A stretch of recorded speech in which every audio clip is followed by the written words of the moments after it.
Jeg skal forklare om casen fru Svensson.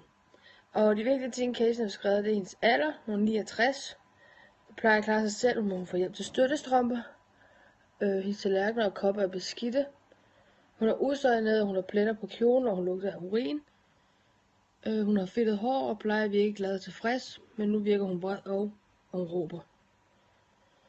MB, det er bare en forkortelse, har været på hjemmebesøg hos fru Svensson på 69.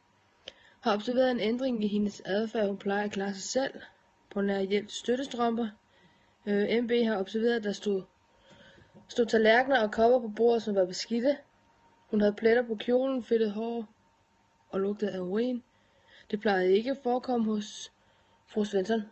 Fru Svensson plejer at virke glad og tilfreds med, efter at vi har fortalt hende mine observationer, blev hun vred og råbende. Og så er det vigtigt, at vi skal dokumentere i kære, så man sikrer sig, at der ikke sker problemer mellem borgeren eller lederen og en selv. Og formålet med dokumentation er at sikre sig sikkerhed.